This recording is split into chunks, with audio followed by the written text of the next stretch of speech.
विश्वेश, त्र्यंबक, महारुद्र, नीलकंठ, महाशिव, महाकाल, महेश।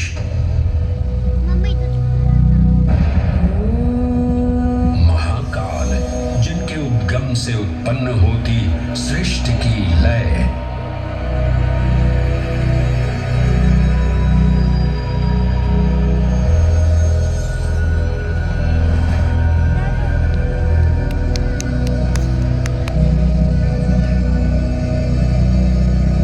जिनकी मौनता में सन्निहित है समस्त ब्रह्मांड की माया। इन महान देव को नमन करने से पूर्व आइए वंदन करें उस रूप को जो स्वयं शिव से पहले पूजित होते हैं, श्री गोपू बालेश्वर। जब एक 5 वर्षीय बालक ने राजा चंद्रसेन को अपनी अमूल्य मणि की रक्षा हेतु महाकाल की उपासना में लीन देखा तो वो भी भक्ति में तल्लीन हो गया। माँ के बार बार बुलाने के बावजूद वो अपनी पूजा में एकाग्र रहा। उसकी श्रद्धा से प्रसन्न होकर भगवान शिव स्वयं उसके घर लिंग के रूप में प्रकट हुए।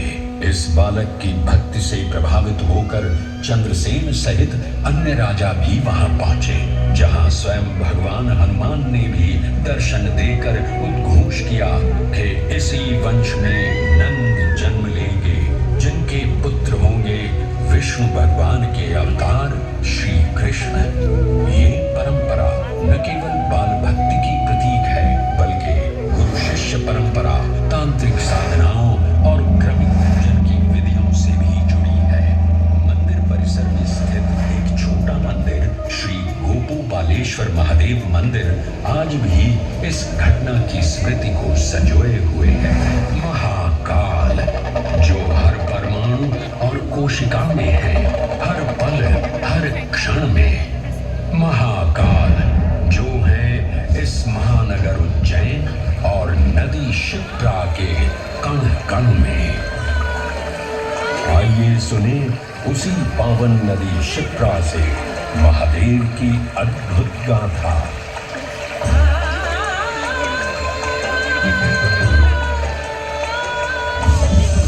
भगवान विष्णु के अवतार वराह गृहदय से उत्पन्न मैं पवित्र पावनी शिप्रा।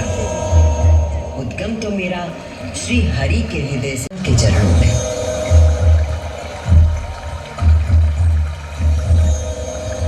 पुराणों में मुझे कई नाम प्रदान किए गए हैं। जबरधनी, पाप, अमृत संभवा और शिप्रा।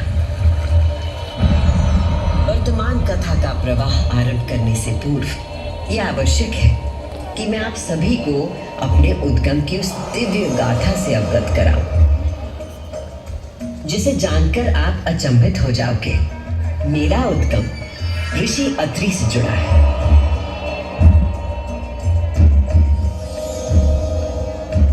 जो सप्त ऋषियों में से एक है। जब ऋषि अत्रि ने उज्जैन में 3000 वर्षों की कठोर तपस्या पूरी की और अपनी आंखें खोली तो उन्होंने देखा कि उनके शरीर से 2 महान प्रकाश धाराएं निकल रही थी। पहली धारा आकाश की ओर गई और कहा जाता है कि वो चंद्रमा में परिवर्तित हो गई।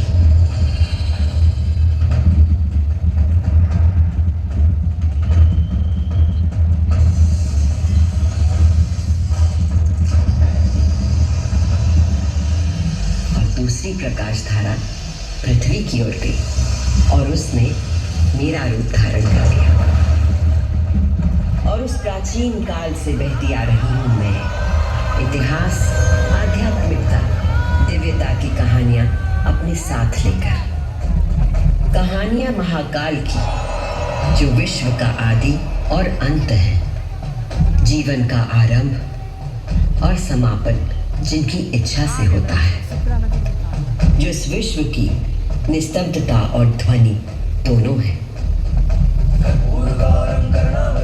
संसार सारम भुजगेंद्रहारम सदा वसंतम हृदयारविंदे भवम भवानी सहित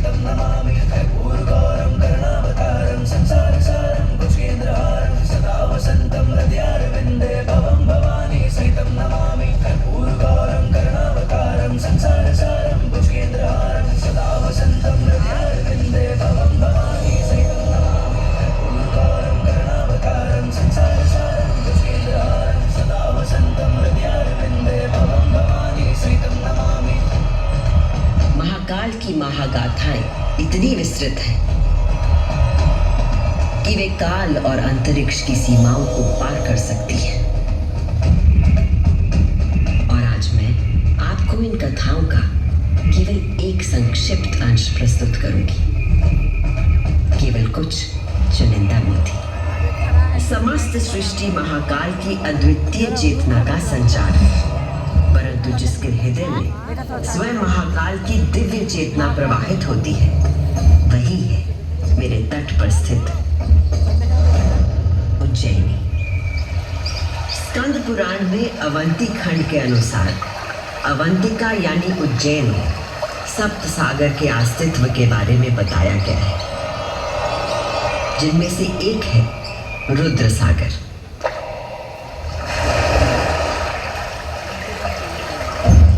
वही रुद्र सागर जहां आज आप सब विराजमान हैं, जहां पर अनादिकाल से ब्रह्म कमल खिला करते थे, जहां भगवान शिव स्वयं अपने गले में धारण मुंडों की माला का प्रक्षालन करते थे।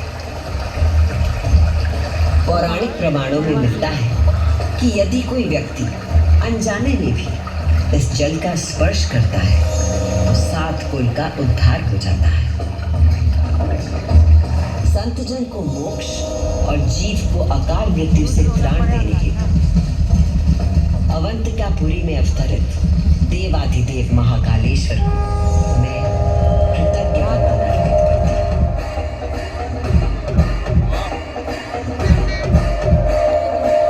आज मैं शिप्रा देवी आपको उन्हीं महाकाल की शिव पुराण में उल्लिखित एक गाथा सुनाती हूँ।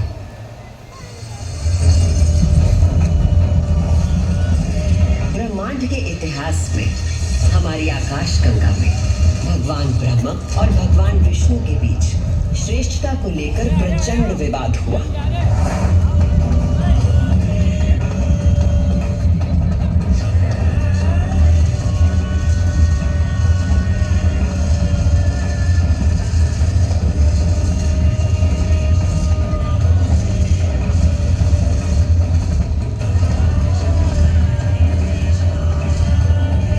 जब अपनी पराकाष्ठा तक पहुंच गया तो दोनों अपने अपने दिव्यास्त्र लेकर आपस में युद्ध करने के लिए तैयार हो गए। स्वर्ग में हाहाकार मच गया।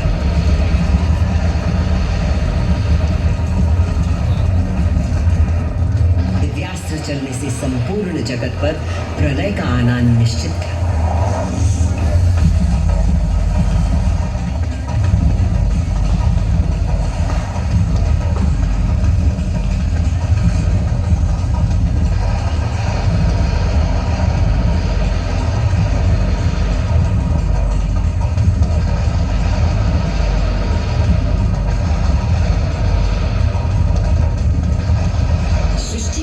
प्रकोप से बचाने के लिए और इन दोनों के विवाद को रोकने के लिए भगवान शिव को माया रचनी पड़ी। और अकस्मात अग्नि की ज्वालाओं से लिपटा हुआ एक महान अग्नि स्तंभ आकर स्थापित हो गया, जिससे दोनों देवताओं के दिव्यास्त्र स्वयं ही शांत हो गए।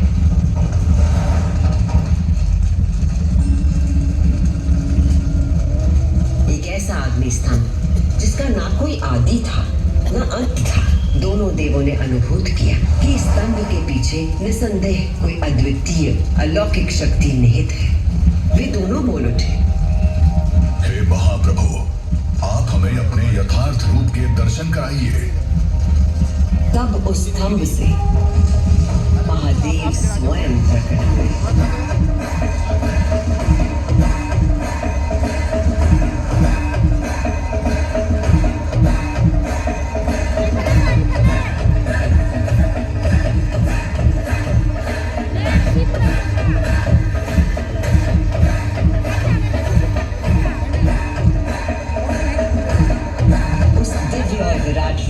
पंचमुख थे और प्रत्येक मुख में 3 नेत्र प्रकाशित हो रहे थे। उनके भाल पर चंद्रमा का मुकुट था और मस्तक पर जटा। उनका कंठ नीला था और उनकी 10 भुजाएं थी। उनके अंग समस्त आभूषणों से सजे थे। उनके मस्तक पर भस्म का त्रिपुंड था।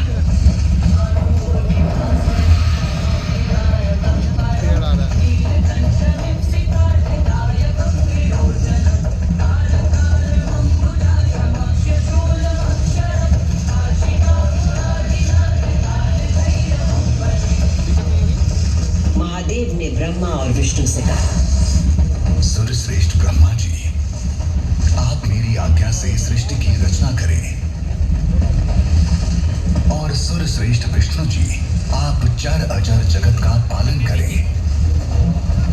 मैं ही सृष्टि का पालन करने वाला और मैं ही सृष्टि का संहार करने वाला हूं।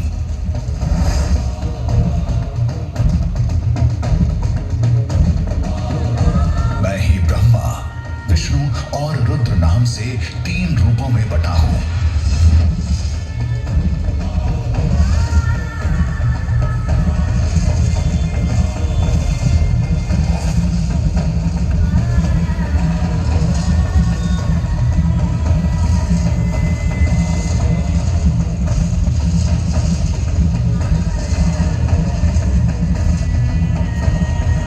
ये कहकर भगवान शिव स्वयं पृथ्वी पर लिंग के रूप में स्थापित हो गए।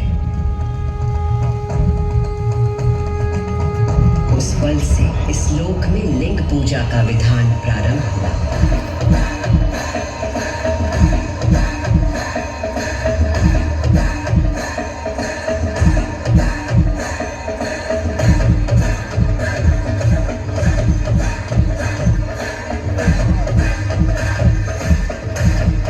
अभी आपने सुनी वो गाथा कि किस प्रकार भगवान शिव ने लिंग का रूप धारण किया। अब मैं सुनाती हूँ उज्जैन में महाकालेश्वर के प्रकट होने की कथा। उज्जैन नगरी में नित्य वेदों का अध्ययन करने वाले एक ब्राह्मण देवता रहते थे। उनका नाम वेदप्रिय था। वेदप्रिय प्रतिदिन पार्थिव शिवलिंग बनाकर उसकी पूजा करते थे।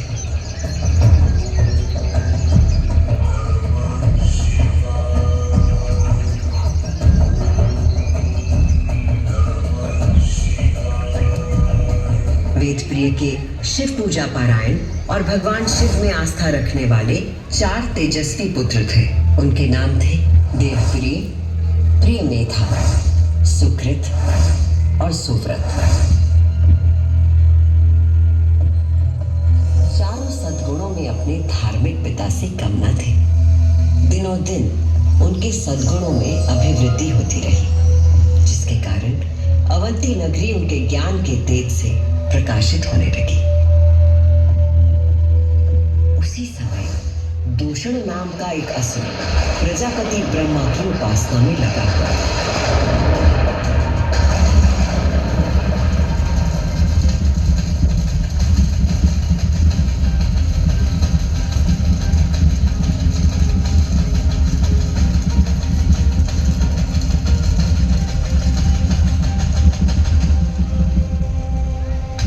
ब्रह्मा जी से अजय होने का वर पाकर दूषण वेद, धर्म और धर्मात्माओं पर आक्रमण करने लगे।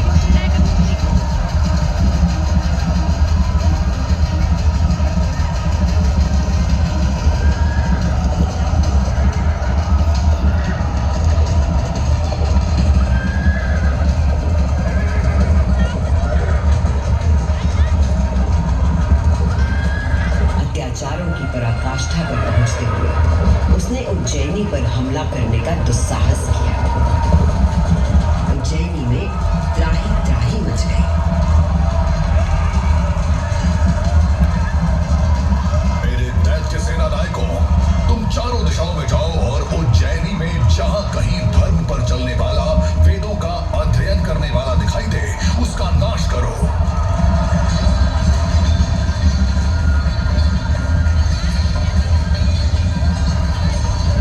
असुर से यदि कोई भयभीत नहीं था तो वो थे वेदप्रिय के चारों शिव भक्त पुत्र।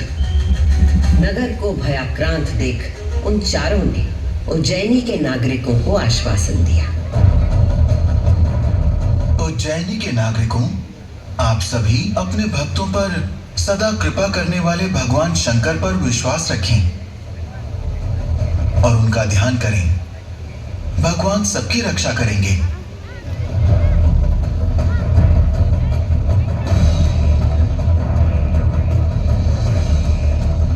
मंत्रोच्चार का आवेग बढ़ गया। देवप्रिय और उनके पुत्रों के संग उज्जैन के सभी नागरिक भी जाप करने लगे।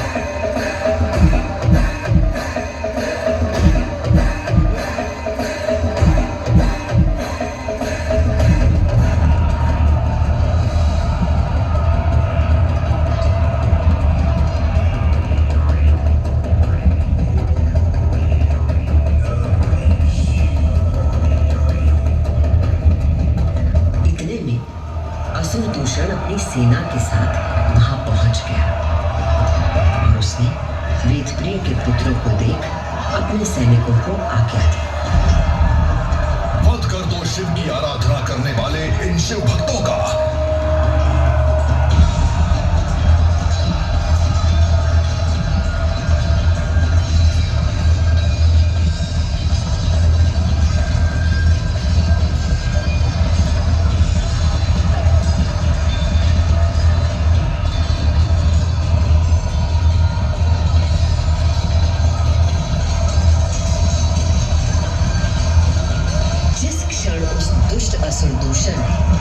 उन निर्दोष व्यक्तियों की हत्या का आदेश दिया, उसी क्षण पूजा किए जा रहे पार्थिव शिवलिंग के स्थान पर भयंकर विस्फोट के साथ एक गर्त हो गया और उस गर्त से घोर गर्जना कर प्रकट हुए महाकाल।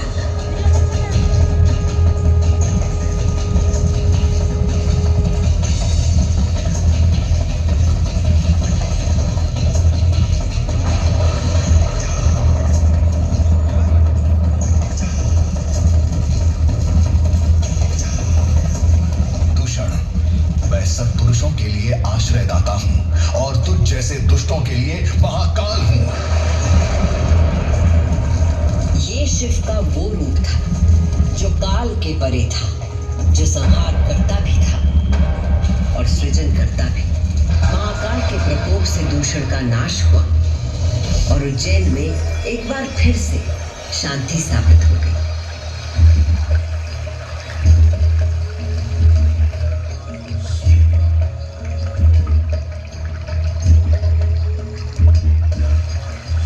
उज्जैनी के लोगों की आस्था से प्रसन्न भगवान महाकाल ने उन्हें वरदान मांगने को कहा। उज्जैन के निवासियों ने भगवान महाकाल को उनके भक्तों की रक्षा करने के लिए उसी स्थान पर सदा के लिए विराजमान होने को कहा। तब देवादिदेव उज्जैन में ही विराजमान हो गए और वहां चारों ओर की एक एक कोस भूमि ज्योतिर्लिंग रूपी भगवान शिव का स्थल बन गई। इस अद्भुत घटना के साक्षी बने समस्त देवता, गंधर्व और ऋषि। उज्जैन का वातावरण दिव्य ध्वनियों और मंत्रों से गूंज उठा।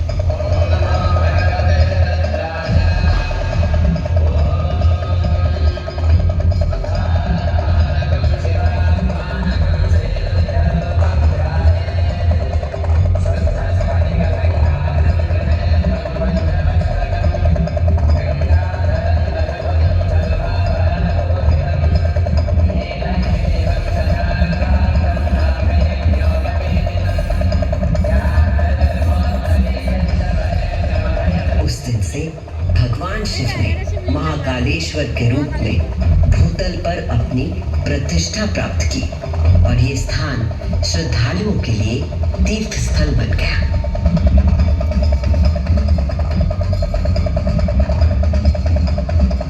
शिव पुराण में 12 ज्योतिर्लिंगों में से एक महाकालेश्वर ज्योतिर्लिंग।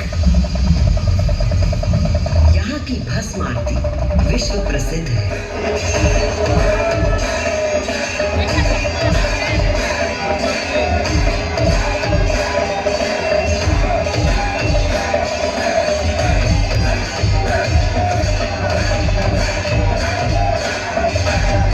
भस्म से भगवान का श्रृंगार किया जाता है, क्योंकि महाकाल की तरह भस्म अविनाशी और अपरिवर्तनीय होता है। इस आरती की शक्ति और महिमा ऐसी है कि भक्तों के सारे पाप समाप्त हो जाते हैं। केवल इतना ही नहीं, उज्जैन वो नगरी है जहां मानव शरीर पूरे ब्रह्मांड के साथ सामंजस्य स्थापित करता है।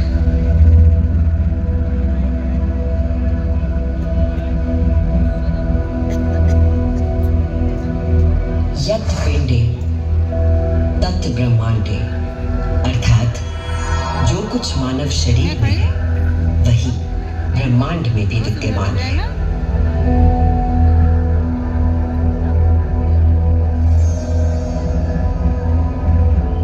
ब्रह्मांड के सृजनकर्ता महाकाल के आशीर्वाद से मैं शिप्रा आपको उज्जैन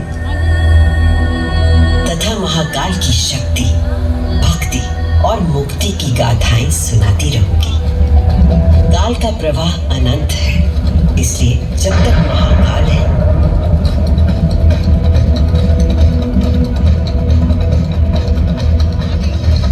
मैं यूं ही उज्जैन की स्मृतियों को अपने आंख में समेटे बहती रहूंगी।